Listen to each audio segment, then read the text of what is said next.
The heat pressed down on the town like a heavy, invisible hand, smothering the cracked sidewalks and warping the air into a mirage of broken promises. Cars idled at intersections, their engines grumbling, and the scent of asphalt baked under the sun filled the streets. People moved quickly from one air-conditioned shelter to another, clutching their iced coffees and shopping bags, their sunglasses shielding them not just from the sun, but from things they didn't want to see. Among them walked a girl with no shoes. Her soles were calloused from summers spent tracing the same narrow paths through alleys and side streets, her toes hardened against the heat and the sharp little betrayals of gravel and broken glass. Her clothes were plain, hand-washed too many times, the colors faded like watercolors left out in the rain. She carried no phone, no wallet, no shining talismans of modern life.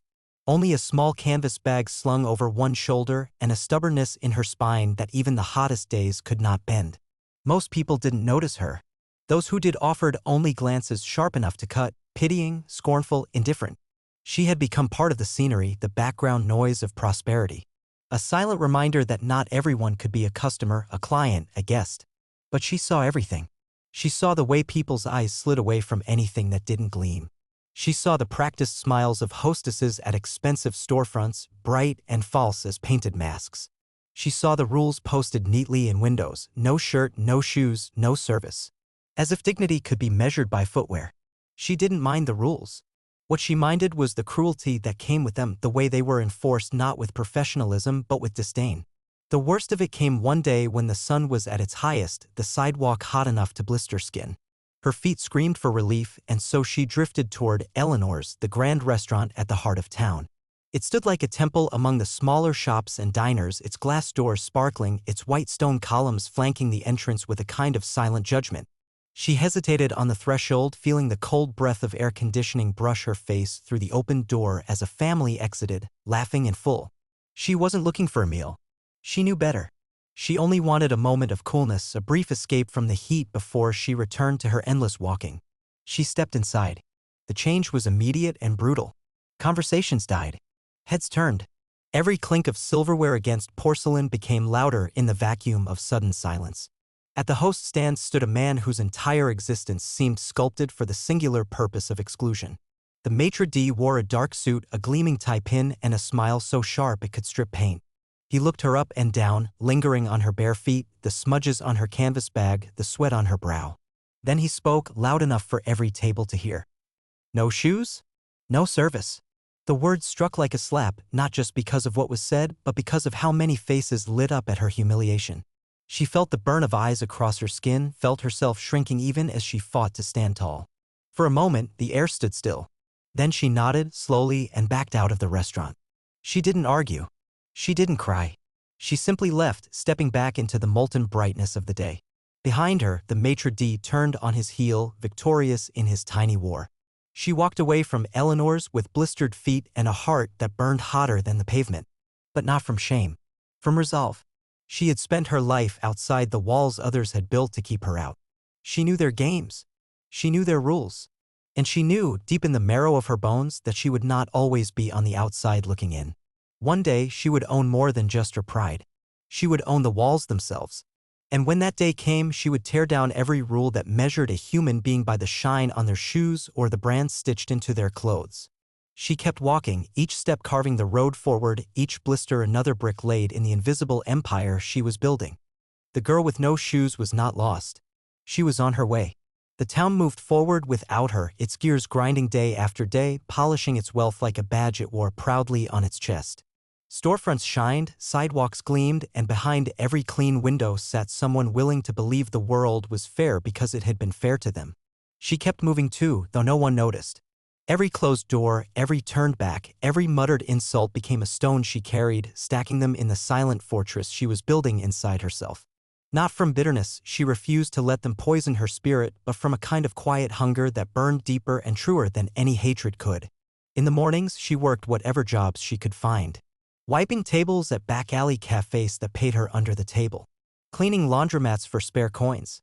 Hauling produce crates at dawn when the grocers were too desperate to ask for paperwork. The work was brutal, the hours thankless, but she took each task with a kind of defiant dignity. She lived in a room barely big enough to stretch out in, above a forgotten bookstore 2 streets away from the glittering heart of town. The ceiling leaked when it rained. The pipes shuddered like dying lungs in the winter. She slept on a mattress scavenged from a curb, and every night she wrote numbers in a battered notebook. Hours worked, dollars earned, cents saved. Each dollar was a brick, each cent a nail. She studied when she could, stolen minutes under streetlights, borrowed books from libraries that didn't ask too many questions. She read about business, about loans, about the brittle anatomy of failure and success. Knowledge became another armor she built piece by piece, invisible to the laughing strangers she passed. And through it all, she watched. She watched the way Eleanor's hosted charity galas but turned away the barefoot. She watched how restaurants flourished or failed, not by luck, but by arrogance or grace. She watched the greed of landlords who raised rents until beloved cafes folded under the strain. She watched the quiet dignity of the busboys and dishwashers who carried entire empires on their tired shoulders. She learned that the world didn't break all at once. It cracked slowly, silently, beneath the weight of forgotten people no one thought to thank. And somewhere between the peeling walls of her rented room and the worn leather of her soles, she began to make a plan. It started small, the way mountains start, with the trembling of earth no one notices. She found a diner on the edge of town, old and sagging, its owner desperate to sell. The bank wouldn't look twice at her, she knew better than to try. But a private lender, a risk-taker who saw the fire behind her quiet eyes, agreed to back her if she could scrape together half the asking price. Half felt impossible. But impossible was just another wall to climb. She worked double shifts, slept less, ate sparingly. She sold what few possessions she had of value: a bracelet her mother once gave her, a camera she had found abandoned years ago and dreamed of using one day. Dreams could wait. Foundations came first. The days blurred into one another, a relentless grind of labor and study, sweat and silent triumphs counted in single-dollar increments. Her hands became rough, her back ached constantly, but her heart grew sharper than any blade money could buy. And always, always, she remembered. The heat of the sidewalk under bare feet. The burn of shame under fluorescent lights. The words spat like poison. No shoes? No service. One evening, exhausted and aching, she passed Eleanor's again. Lights poured from its grand windows. Laughter spilled onto the sidewalk like wine. The maitre d' stood inside, smoothing his tie, nodding politely to a wealthy couple he ushered to a reserved table. They didn't notice her standing there across the street. They didn't see her. Not yet. But they would. The world they had built with walls and signs and velvet ropes had taught her everything she needed to know about the cost of dignity, the cruelty of appearances. And soon she would own more than their attention.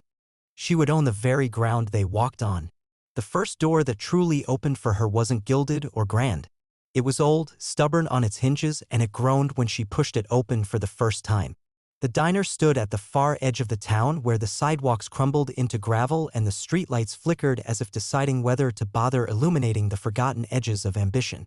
It had been called Lou's Place once, a name barely visible on the peeling sign above the door. The windows were clouded with grime, the booths cracked and bleeding their stuffing like old wounds. But when she stepped inside, she didn't see the ruin. She saw the bones. The counter was solid oak beneath the dust. The kitchen was cramped but functional, the stove still humming with a stubborn heartbeat. The walls, though stained and chipped, held a kind of stubbornness she recognized in herself. The owner, a stooped man named Mr. Halvorsen, met her with the wary eyes of someone too used to disappointment. She could tell he didn't expect much from her, another lost cause with empty promises. She didn't dress the part of a buyer. She didn't have polished nails or a briefcase. She had a notebook filled with calculations, a calloused handshake, and an unshakable look in her eyes. He asked her one question. Why this place? She answered without hesitation. Because no one else sees it. He studied her for a long, weighty moment, then nodded once, the kind of nod that sealed old deals before contracts and lawyers polluted the simplicity of trust. The agreement was modest by most standards.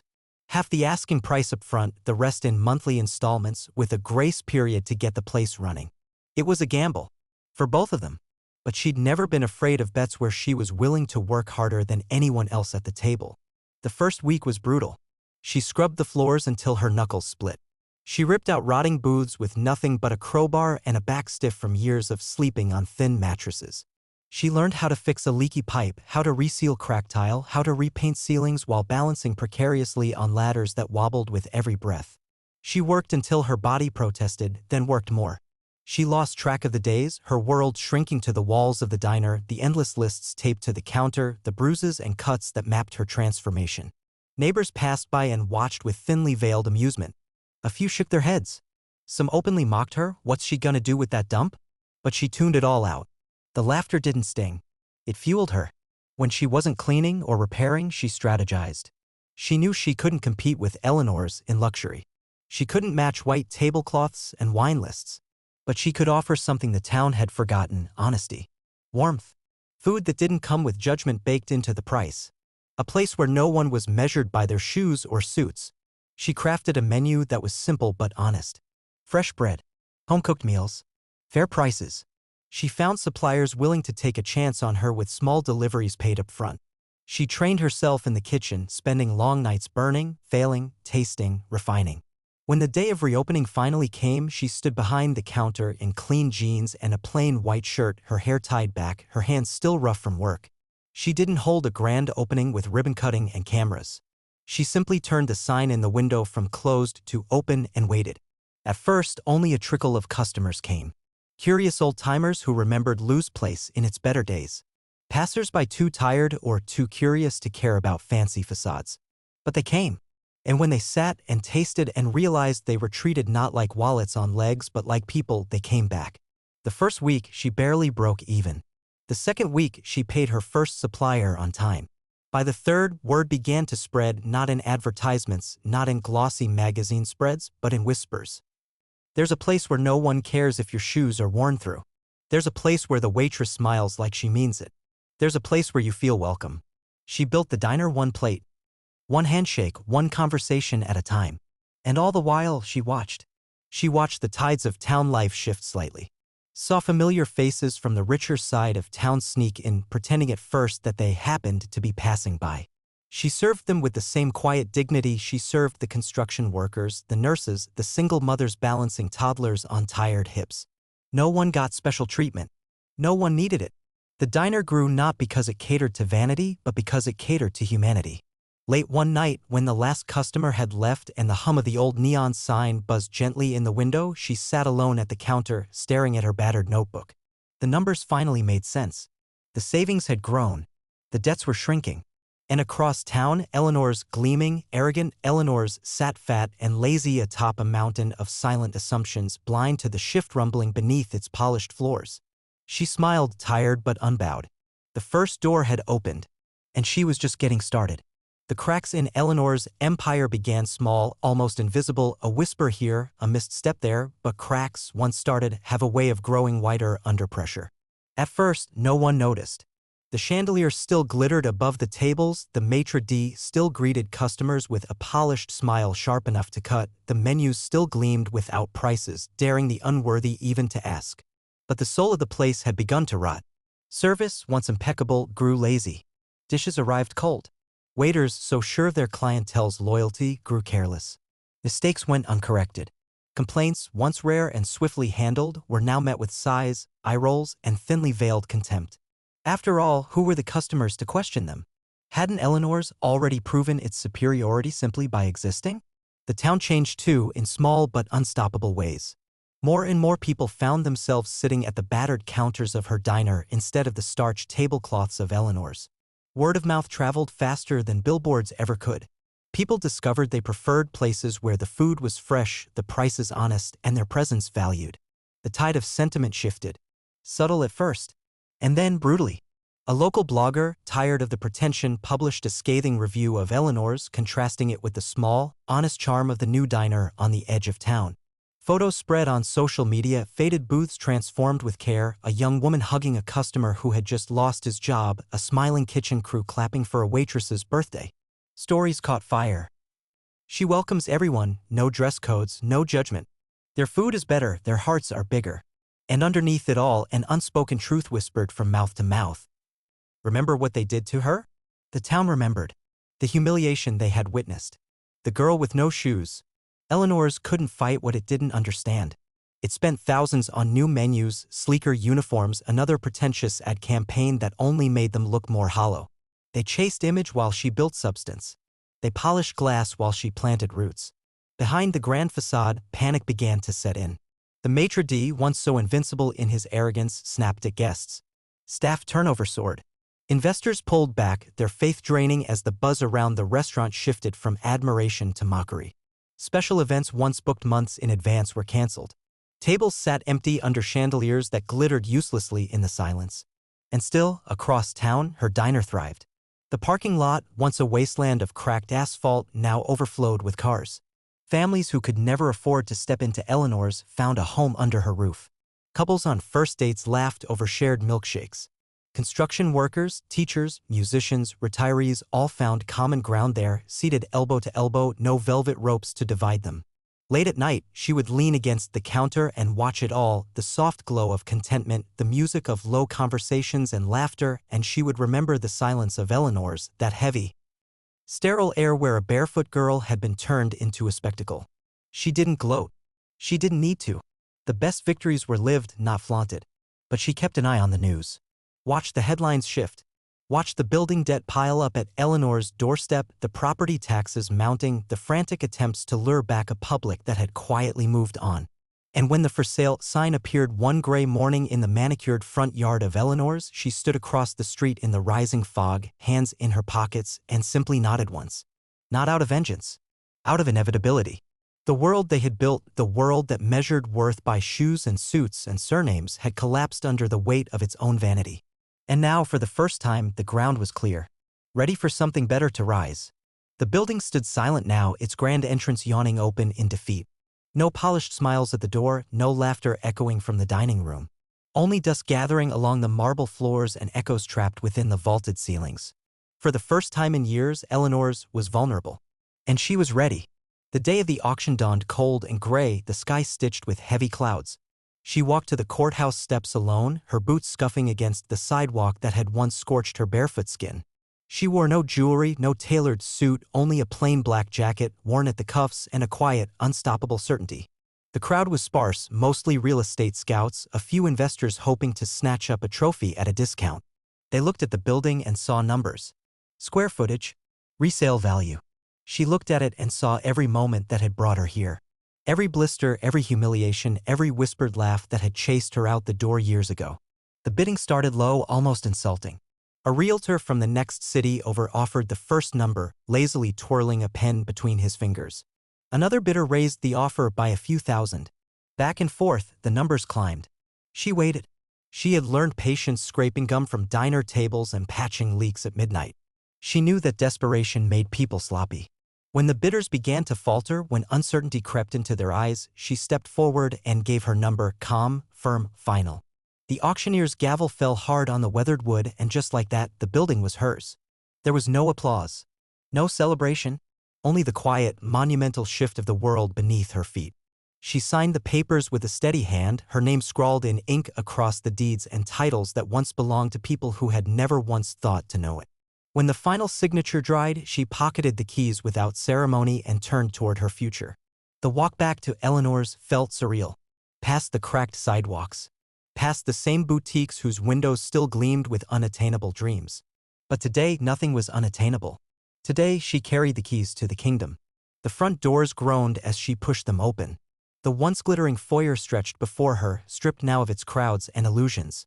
She walked slowly through the empty dining room, running her fingers lightly over the cold surface of tables once guarded by velvet ropes. She imagined all the faces that had once turned away from her, all the eyes that had narrowed in judgment. She didn't feel anger, only a quiet sense of justice. Ownership wasn't about conquest. It was about rewriting the story written against you. She wandered into the kitchen, into the service hallways where staff had once whispered about customers and traded gossip like currency. Dust coated everything. The building smelled of abandonment and desperation, masked under thin layers of lemon cleaner. Standing in the center of it all, she made a decision. She wouldn't turn Eleanor's into a new fortress. She would tear down the gates, strip the velvet from the ropes, replace polished cruelty with battered warmth. A week later, construction crews arrived, surprised at their instructions. Tear down the formal marble hostess stand. Remove the elaborate columns at the entrance. Rip out the booths sectioned off like private islands for the privileged few. In their place, long community tables, open spaces, walls repainted in warm colors that caught the sunset light and threw it back in golden waves. No private back rooms, no hidden corners. Every inch of the space would be shared. The menu would not have blank spaces where prices should be, daring guests to guess their worth. Instead, simple dishes made with real ingredients at prices anyone could afford. Specials chalked up daily on a board by the entrance, messy and beautiful. The old maitre d', once the gatekeeper of her humiliation, had fled long before the auction. She heard he had tried to get a position at another restaurant across town. Rumor had it no one was hiring. She hired new staff, waitresses who smiled because they wanted to, not because they were paid to. Cooks who cared more about the meals than the margins. Hosts who looked people in the eye without measuring their shoes. At the grand reopening, there was no velvet rope, no guest list, no dress code. The sign on the door said simply, "All are welcome." And when the first guests walked through, families with small children, construction workers, artists, teachers, travelers with dusty shoes, she greeted each one herself. No one turned away. No one judged.